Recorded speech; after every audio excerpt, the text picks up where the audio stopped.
interested in why young people are struggling to get driver's license or the construction market locally or just a host of 1,000 other things, then this is the episode for you. My name is Brandon Evans. I'm the county's Chief Workforce Development Officer, the Director of Employers Training Resource, but you can just call me the Jobs Guy. And today I have the distinct pleasure and privilege to interview Mikin Plummer, who is the Executive Director of the Kern County Builders Exchange and so many other things. Welcome, Mikin. Hi, thank you for having me. I'm excited. Yeah, so prior to this, I was trying to think how do I introduce you? Because not only are you, executive director, I don't know, probably CEO, whatever you are, all these things. But I think you have a consulting business. I do. And you're an instructor for the high school district. BC. BC. And then you're on the Kern Economic Development Foundation. Mm-hmm. You're like past chair or something. Vice chair. Vice chair. See, you see, that's a long list. Want me to just go through them for you? Yeah, please. Okay, excellent. I am the Executive Director of the Kern County Builders Exchange. I've been there since 2013. And that is my heart and my passion. I love that organization so much and honored to be a part of it. I do have a small consulting business with a partner of mine. And we work with a lot of nonprofits, associations throughout the state of California. And then I do teach at BC's Launchpad for new budding entrepreneurs, and that is a blast for me. It's probably one of my favorite things I get to do is to teach. And I am on the Kern Economic Development Foundation board as vice chair. I'm on Habitat for Humanity's board. I'm the current board president for ADAKC. Feel like there's something I'm missing, but you're on the Kern Mono Workforce Development Board. I am on the County of Kern's Workforce Development Board. Shouldn't have forgot that one, but here I did. So yes, and yeah, I think that sums it up. Yeah, that is quite an impressive list. But because of that list, it gives us a lot of things to talk about. But before we get into some of the things you're doing now professionally, can you just walk us through how did Mikin go from being whatever she was as a little girl to all the things to all the people that you are now? Okay. Well, I was not born here, but I was raised here. My parents had a local business for 30 plus years. It was called JM's Just for Children. It was around forever, and my parents retired and closed that down. And I worked there until I then went into the staffing industry for a while, where I kind of really got my feet wet in just having a passion for finding people work and having people find a passion for what they wanted to do and maybe things they didn't even think of, because we think about that college is the only way to get a good paying job and all of those things. And I got to watch through the staffing industry that's not always true. That's right. And that's not the path for everybody. Right. And people can make a really great living doing a lot of different things. And what are those paths to find? So that's where I first got my passion for that. After that, I went into the disaster restoration business, which I actually really love that too. That was really fun. And I did business development for them and then got the opportunity at the Builders Exchange. And so when the Builders Exchange came around, it was an industry I had not been in the construction industry in any way, shape, or form. So it was totally new. I should go back and say I am a proud BHS grad as I sit next to the guy who's going to shake his head at it right now. I know that. Exactly. So, but go drillers. Once a driller, always a driller. Everyone says it and we mean it. So, Trojans. Proud anyway, the rivalry is there and it's proud. I love it. It's all right. I mean, BHS at least did one good thing. I like it. I will take that compliment. Even though, okay, not going to go there. Anyway, so BHS grad and also a CSUB grad. So, I then, there you go. Did you need help there? I was just making sure that whatever I was doing was not offensive. Yes. So then when I was with the Builders Exchange, I got to learn a whole new industry. And I think they brought me in just for some fresh perspective, that somebody who wasn't in the industry could come in with some business development knowledge and be able to build up a really struggling organization at the time. And I feel like we've done that. And I think we've done a really good job with it. So we're 550 members strong. And our whole goal is to support contractors in some of their back end parts, their workforce development, their business development, their compliance, their safety, and we're able to they're great at doing the trade. They don't need any help from me on how to do that trade. But when it comes to the business side, how can I lighten that load in a way that helps them do their job even better? And Right. so that's really what we are there for. And we become that trusted resource. So since we moved into our building, the current building we have on Ardmore in 2016, we've trained almost 10,000 contractors. That's nuts. And That's nuts. and it's the safety and compliance training and things like that, but it's the Right. things that have to get done. Yeah, yeah. And the things that get lost in the whirlwind of Right. our business, and how do we help them fit that in a way that makes sense where they don't also have lost revenue. Yeah, yeah, the boring but necessary things that get the folks trained so that they meet their safety qualifications and the whole nine. And so I'm going to come back to that in just a second. Um, how young were you working for James? Oh, my parents opened it in 1979, so you can make me tell my age on No, no, I'm not. You said the year. I mean, Then, you yeah, could have. fair. I just want to know, like, what was your first taste of real work? And I mean, I suspect you learned a lot about customer service. Oh, and, absolutely. yeah, And my so, mother, I also learned how to be a good employer. And my mom and dad were incredible employers. They had managers that had worked for them for 30 plus years, that in a retail business that is unheard of. And so they were very good at treating their people really, really well. And my mom, as a working mother, it was a little bit rare back then that you had a lot of stay-at-home moms kind of back in that time. It was Yep. just when there was kind of becoming two working parents in the household. right. And my mother she's an incredible businesswoman. Incredible businesswoman. My dad was there with her too, but he had some other side businesses at the time. But Right. my mom just killed it in business, and her brain and the way she thinks of things and how methodical she was a teacher. Yeah. And so she was very analytical at how she thought of things and didn't make quick decisions unless she had to, but then they were still well thought out. So I learned a lot from watching them. And I did grow up in that business. And I did start with sweeping floors and wrapping presents and unpacking boxes and putting on hangers and learning to put a crib together. And, nothing, I didn't get any, there were no favors Right. done for me. And my bosses were the managers that worked for my mom, not my mom.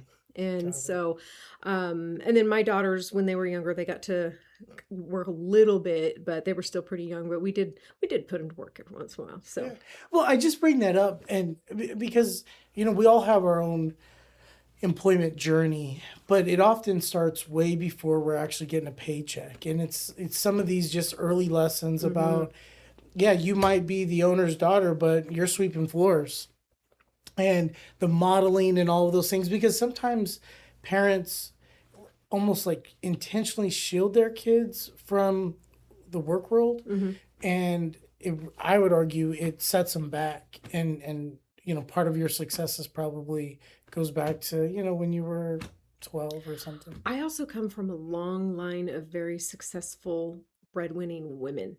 I had my great grandmother was a pharmacist. My grandmother was an incredible businesswoman.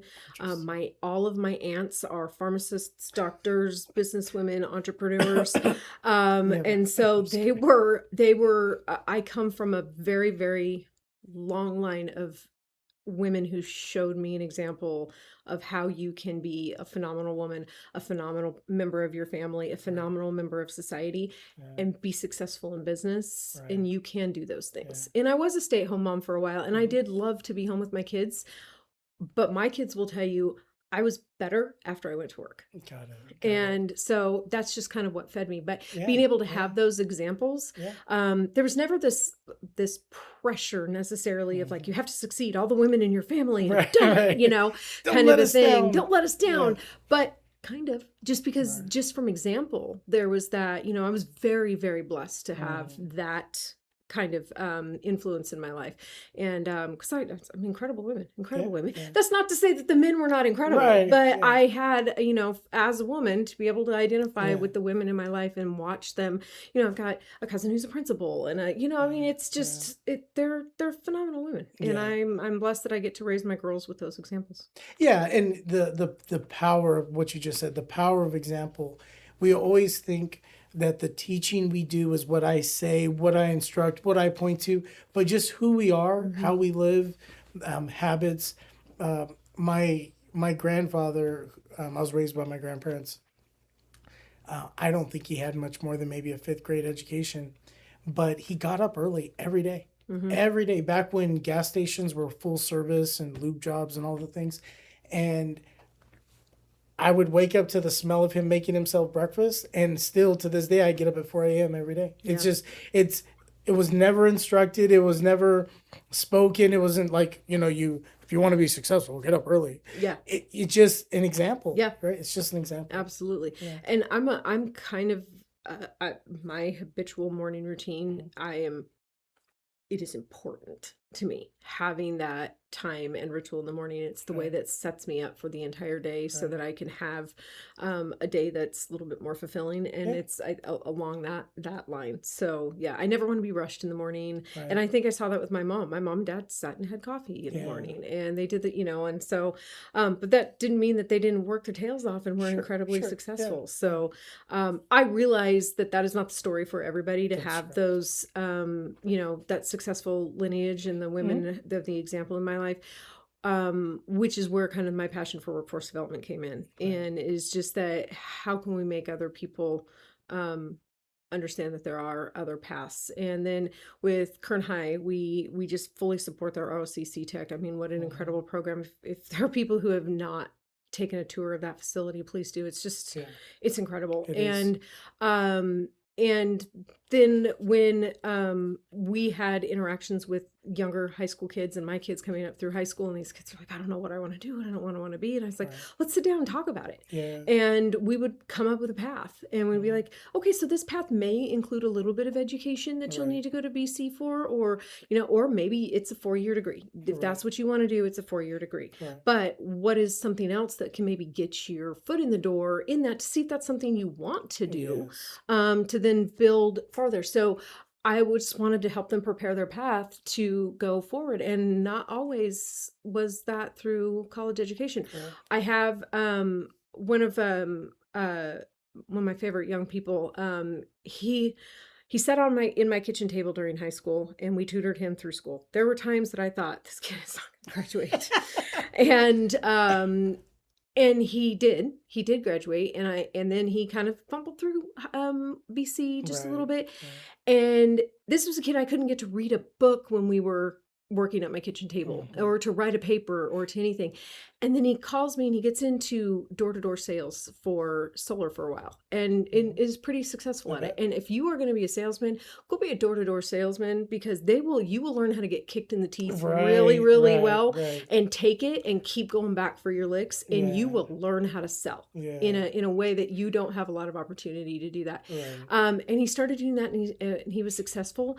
And then now he's in the insurance industry, and this kid's calling me saying, hey mama, can you give me sales books recommendation and leadership book recommendations and all of these. And I go, you want to read a book? That is amazing. Yes, I will give you recommendations for books, because awesome. But he found what lit him on fire. It was not going to be with that 4-year degree.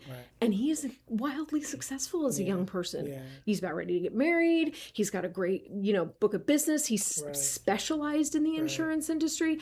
And he just found a path that went from here to now he's here, and he's moving forward, and this will be his career. But it took certain things to get him there, and it's not always going to be the traditional route. And how do we help people explore those routes to get there? Which is huge. The kind of carbon copy, cookie cutter, everybody does the same. And you either go to college or you're dumb. This all, and it's interesting when you mention that his desire to read is connected to a passion. It's like, okay, so these are the skills that I need to obtain. I need to improve in. Are there books on this? Now I want to read. I learned how to read from reading the sports page. So you mentioned like early morning routines. My grandparents would always have their coffee, read the newspaper, and I would steal the sports page. And because reading those little recaps of whether or not the Angels won last night or the Lakers, the little write-up, I wanted to know that information. And so it prompts you to read things that otherwise you wouldn't When read. And so, yeah, it's not, some people just love to read, but others, what you need, the motivation of this is key to my success. And I will read that. Go ahead. And sometimes I don't think you know what's going to light you on fire Right. until you try something or Right. you dip your toe in. And because never in my life would you have thought that I would have been excited to read about something in the planning commission's meetings, or that I actually kind of on dry. purpose go and watch the county supervisors meetings, Yeah, and yeah, that oh, there's these new developments coming and let me go research that company. Like never in my wildest dreams would I be doing that on my day off, because Right. I find it fascinating, or learning about how other counties do their planning and how cities are developed and things like. I mean, I'm a geek with that stuff now, and so yeah, sometimes you just gotta dip your toe in the water, and then all of a sudden a whole new passion opens up that you didn't know existed. Well, yeah, and just being open to not sticking to a path that isn't working for you. Right. You know, how many people thought they wanted to be a teacher, then they're in a classroom with a bunch of kids and are like, this is not for me. Yeah, okay, switch gears, find something that really matters to you, because, you know, just like I've been helping people find jobs for 30 years. When I'm working, it's work, but I do it 12, 15 hours a day. It's not arduous to do things that you really enjoy. And I actually have a history degree and was in the credential program, and I have never taught. Yeah. Except at BC, and I teach business, not history. And so I just found a different passion. I thought I wanted to be a teacher. And my mother did that. My mother was a teacher first, and then she became a businesswoman. So yeah. I'm history major, poli-sci minor. I was gonna teach history and coach. Yep. Well, that was my plan. I would have loved to have coached soccer. So I just instead coached soccer for my kids and stuff like that. So yeah. So, okay. You mentioned in rapid fire fashion what the Kern County Builders Exchange does for its membership. Can you just like walk us through a little slower? Because I think what you do is super important. But if you can just, how do you help your membership? And then what are some of the, I don't know if you're allowed to mention some of your members or whatever, but just what is the impact of the organization and the membership itself? Okay. So yeah, I have a board of 21 of kind of the who's who of the construction industry. I mean, we've got SC Anderson, we have Colombo, I have Dovett's Construction, I have Brown's Construction, I have HPS. I mean, we can Right. kind of go on. We've got Bronco Electric. We have, so If it's got four walls, whoever built it exactly is Agilitech, membership. and so we have the big guys and the little guys and the little guys in our organization. Like I said, our whole goal is to help them be able to find their next employee, find their next job, stay compliant, and stay in the know for the industry, because those are the things that while you're doing the work, that's not always easy to keep up with. So how can we help you do that? And I always say any association you belong to, it's like exercise equipment. If you use it, you will see the results. Right. If you don't use it, you will not see the results. And so it's how do people fit our association into their operations in a way that makes sense. Right. So especially since we have people coming out of the oil and gas industry and transitioning some of their businesses into the commercial construction industry or into water districts or into places they haven't gone before, but have a nice transition in there, we can absolutely be help with that. We also in our office have a government contracting consultation, our Golden State Apex, and they help people find government contracts and help them dot their I's and cross their T's to be able to go after government contracting. So we just have a lot of different well-rounded services to be able to help you succeed in the best way we can.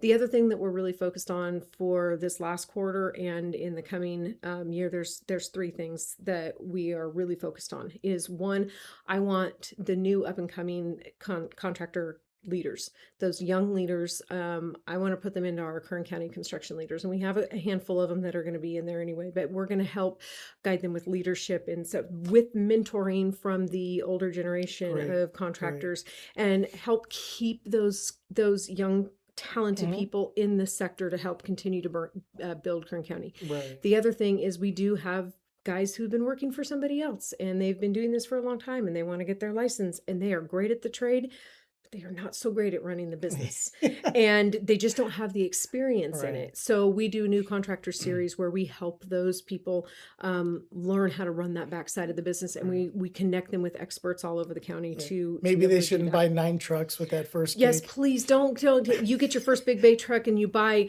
your whole family cars. Like that's how it's going to go down bad, you know. So yeah, we kind of help guide them in those ways. And then the other thing is we're really sectioning our membership in a different way. So our membership from the guy it's always been, when you're about at that 5-year mark, you can join me, because then you're ready to Right. be able to go after the jobs in the plan room, and you really have those compliance under control. You have all those back end things that need to happen, but that's about the 5-year mark. Well, Okay. we don't want to just be there for that stage. So from that Right. 1 to 5 year mark, we're going to have a section of our membership that will work really, really well for you there. From that 5-year to that 15-year mark, where you've now got some success, and do we keep it as it is, or is it time to scale? And if it's time to scale, what does that look like, and how can we Right. help you? Yeah. And then from that 15-year mark over, that you have now got some success, you're probably good. I mean, everybody's going to want to grow, but how far do we grow? And what does a succession plan look like for when you decide to leave that business? What happens then? Right. And so, because we've been here since 1929, and we've been through contractors from that have come and gone through Kern County. I mean, AC Electric is our oldest member. They've been there for, I mean, forever. Yeah. And Braun Electric is, I think it was Braun. Um, yeah, Braun. No, Griffith. Griffith was the Okay. other one. Yeah.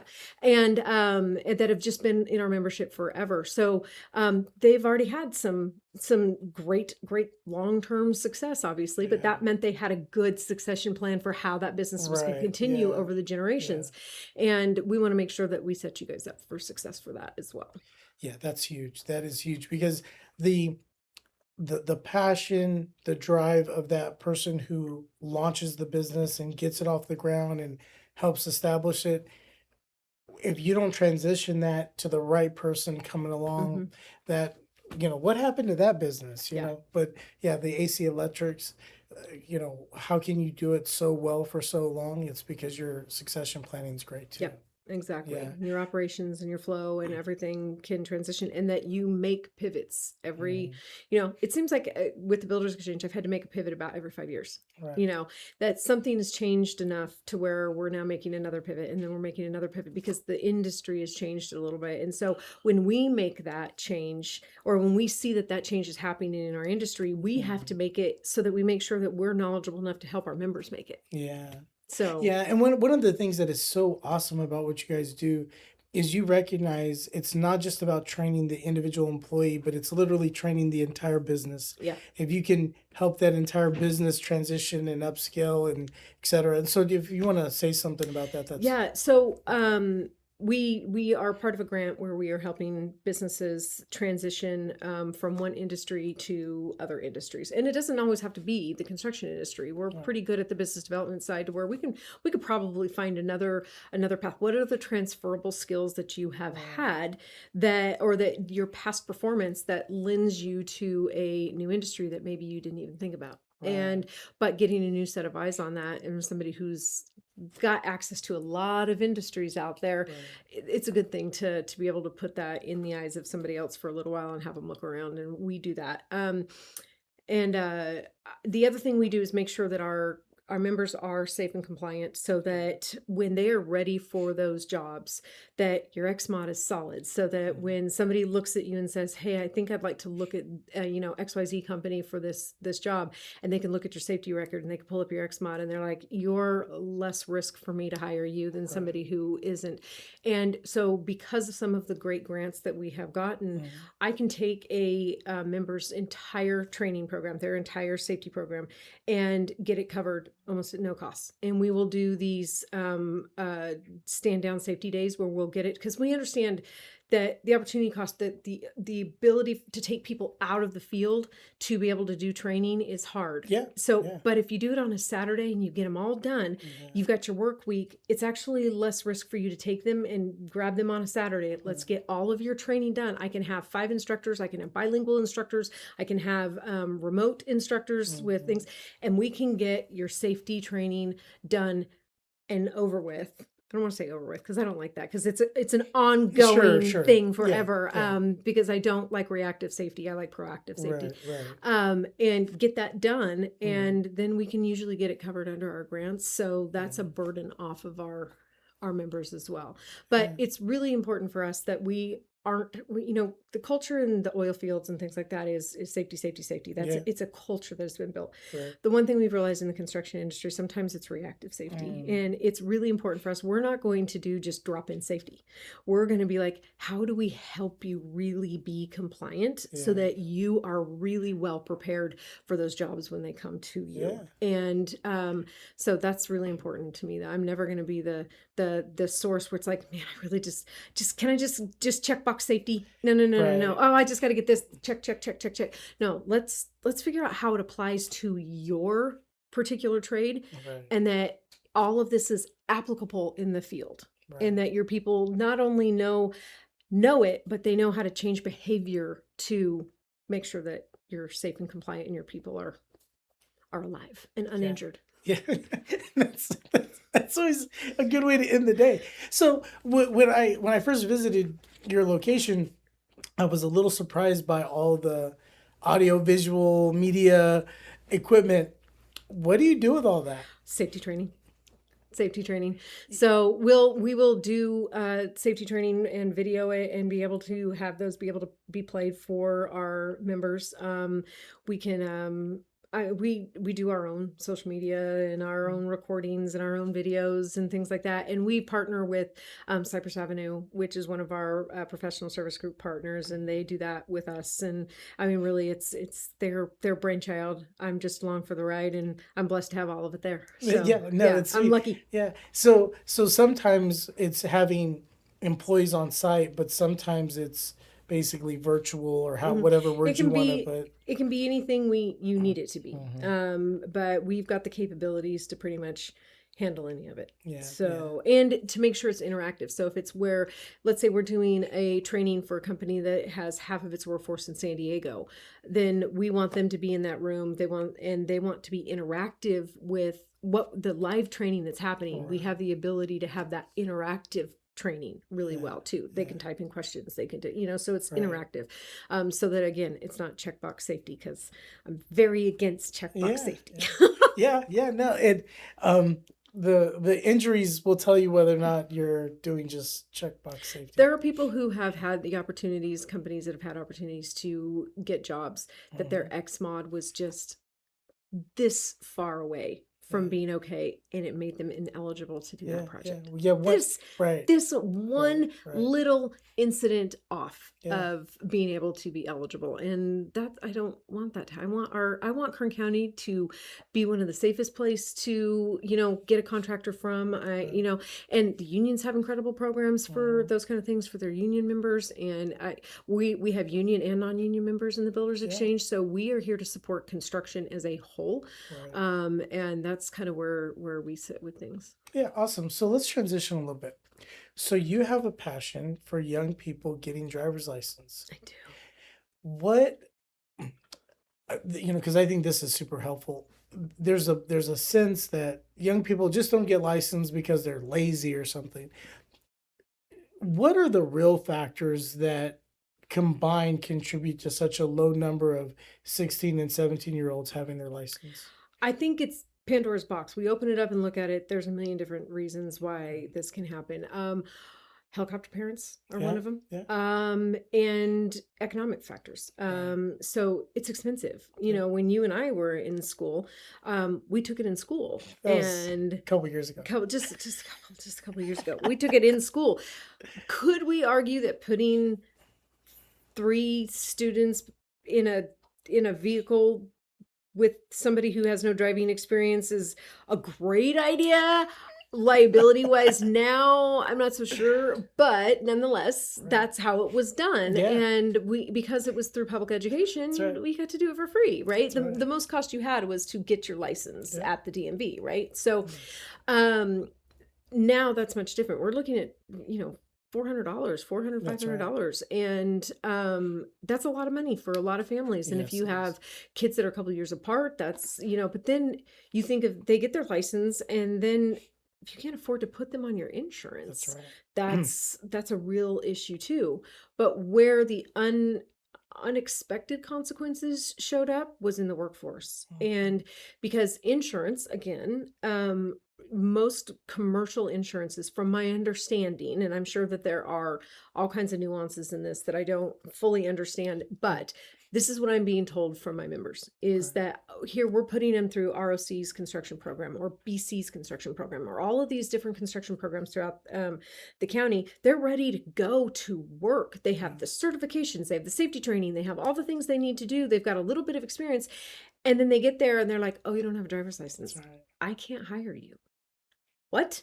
Yeah. And I need 2 years of driving experience. So I can't hire you until you're 21. That's right. And that kid has now moved on. So all of our workforce efforts that we put forth in those last 2 years of high school, what happened? And so, I mean, I know there's a company in town that hires these drivers to go around and they're like a courier service. And it's a minimum wage job, but they can't find anybody to fill those spots because nobody has their license. And so there's a lot of reasons I think they're not getting their licenses. And if you wait till you're 18, you don't have to do the behind the wheel portion that costs the most money. And you can just do the training part, the education book part. So what I hope is that we will be able to work with the high schools and be able to get them to incorporate, if they're going to go into CTE or ROC program or anything like that, that they will incorporate driver's education into the curriculum in some way so that then we can get these kids their driver's licenses and our workforce numbers will look better and we will have kids that will be entering the workforce at 18. And like I said, there's exceptions to all of like who can hire and who can't and what insurance policies, accept it and which ones don't. But that's the feedback that we're getting. And I think it was the census, you and I looked at it, the 2018 census or 19, whenever the last, or 2023 census, that's what it was. The 2023 census, that only 2% of 16-year-olds got their license. 2%. That's wild. It's not only not the norm, it is just super rare because even those that have the financial wherewithal to do it, you mentioned, initially helicopter parents. They're just being driven everywhere.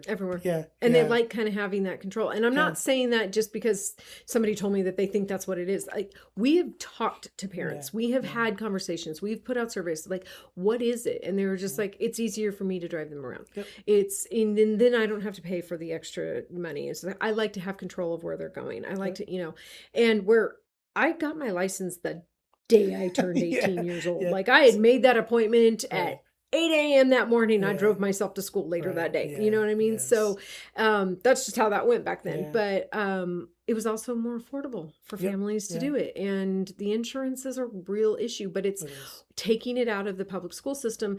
The trickle down effect, I don't think we saw it affecting the workforce the way that we have seen it. And especially in the construction industry, it's rough. Well, and one of the things that you're good to point out is it puts those programs at risk because if they're not getting results, i.e., their students are getting jobs, then the question becomes, why are you even running those programs? And to a person in the community, it is those programs that the community says high schools need. But if we can't find a way to, even in a more niche way, okay, these students who upon graduation have to have 2 years of driving, if we can at least isolate them and make sure that they're being provided these opportunities. If that doesn't happen, it puts the whole system at risk. And we're looking at programs of, okay, if we can get them to get their license, that the current high at least does the education courses, there's some sort of incentive or some sort of grant or funding that we can get to help kids get their license through the behind the wheel training side. And then when they graduate from high school, we have the ability to Builders Exchange that we can teach defensive driving. Yeah. And we'll teach defensive driving specifically for the construction industry. So I'll make sure they know how to back up a trailer. I know how to anchor a load, that they can keep, we can make sure all of those kind of things get done. Right. So that's even a greater incentive for that employer to hire them at that time. That not only are that you're going to be able to trust that they're going to drive safely for you too. Yeah, that's excellent. So 550 members. You're in classrooms with young people. What are the things that the audience needs to hear that employers, contractors, what are the skills that employers are like, this is what we need in the workforce? If there's anything I hear over and over and over again is somebody who can stay off their dang phone, that they're not sitting in the middle of a job site, texting, scrolling, all of that. Stay off their phone, be available, be on time, know how to call it. It's all those soft skills, right? All the soft skills of business, that know how to shake hands when they come into a project owner shows up, and how to have that present. It's the soft skills. My contractors are skilled at what they do. They will teach that person to do the work. That part I am not concerned about at all. But unless they have those soft skills of employment, that's going to be where the rubber meets the road. That's where longevity happens. Yeah, it's funny because I've been doing this for 3 decades now, and that was true 30 years ago. And it's true today. Yeah. I mean, the technology changes. It's not getting off your phone, whatever. But the idea that it's the human piece, it's not the hard skill. I just had breakfast this morning with a great local business who's, if you just give me the right person, I'll train them. I'll train them. And quite often, so many employers will say, I'll take them green so that I don't get them with a bunch of bad habits that they learn from somewhere else. That's a true thing too. Yeah, right. And so I just think, and it's wonderful how you put it. It's these soft skills, and whether you're a parent and we're talking about your kid, or you're somebody that is helping people find jobs, you can worry all about, well, do you have this certificate or do you whatever, but if you're not what I call high level normal, where you can show up on time, have a decent conversation, interact, get basic instruction, implement it, work to a reasonable extent independently, all of these things, if you're not doing that, your certificates, Yeah. And if you want to grow in the company, you've got to find the guy that the boss goes to every time and find out what he's doing. Talk to him, learn from him, watch him. Be the one that is willing to step up and say, I'd like to learn this. I'd like to try this. Would there be an opportunity for me to this? Unless you're wanting to go in and just clock in as a paycheck, you're going to get that level of employment forever. Right. But if you are looking to level up and make a career in something, it's start paying attention to your coworkers and the ones that are on a different level that you want to be. What do they do different than everybody else that you're working with? And take a look at that, and pay attention and make sure that you are reliable and that you are accountable and that you can be held accountable without losing your brain. Yes. You know what I mean? Skin just a little thick. Yes. A little thick. You're gonna, there's not a job on this planet where you will not have to have thick skin. I mean, in the staffing industry, I've probably fired 200 people in my life, and sadly the thick skin that came with learning to do that sucks, but I had to get thick skin of being chewed out sometimes, and you just have to get thicker skin and just be like, okay, what can I take from this? It's not all personal. Right. Of course there's going to be people that are jerks and Yeah. bosses that are jerks and managers that are jerks out there. But also, what are you going to do with that? How are you going to learn from that situation? And it can't all be negative. Correct. So make sure you can take accountability. Yeah, that is just so important. And back to parenting, sometimes your kids have to learn to deal with you chewing them out a little bit, and then when they get in the real world, they can handle it better. Oh yeah, absolutely. Okay, so are there any potential members for the Builders Exchange that are not yet members? And if so, what would you like to tell them? Wow. I'm sure there are members out there that are not, and there are probably members that used our services but then didn't use them to the full advantage. Like to those people, how can I show you to use them in a way that will really benefit you? How can I help you integrate them into your business operations so you can see how that can help you? And maybe we can help everybody and maybe we can't, but we're going to darn well try, and we're pretty pliable. And I mean, decades and decades of experienced board members that, let me promise you, if I don't have the experience in it, one of those gentlemen does. I have people who've been on that board for over 30 years and they have seen everything. And they're incredible mentors, all of them. Yeah. And they're really the backbone of our organization. And it's how I was able to learn what I did, is because I have an incredible board of directors. So know that the Builders Exchange has a set of resources behind them that you don't always get to see. No one, not everybody gets to see the board, but the amount of resources and knowledge and ability and that is behind the Builders Exchange is incredible. Incredible. And it is absolutely an honor for me to be able to sit in a room with these leaders of these incredible companies and learn from them. So know that about the Builders Exchange, that we are a trusted resource in a lot of ways. You've got a issue with your license, with your bonding, I guarantee I've got somebody that can help you with that. If you've got something at CSLB that you're struggling with, give me a call. I've got a connection at the CSLB that can probably get that done faster than you calling the helpline every time. So some different things like that. So those people who haven't learned us, know that we're here to be a resource for you in every way that we can possibly. And if I don't know it, I will find somebody that does. And there is somebody in my board of directors or in our membership that has been there, done that, and that we can rely on them. So the amount of resources behind us is just incredible. But also, we're here to help you, like I said, find your next job, help you find your next employee, help you stay compliant, and help you be able to do your trade, continuing to do it in the absolutely the best way that we can. Yeah, that's fantastic. And so if you're interested in that field at all, whether it's being an employee or you're a local contractor and you're not yet a member, hit up Mikin. You see the passion, you see the professionalism and the desire to help. And just remember, whenever you're talking jobs, talk jobs.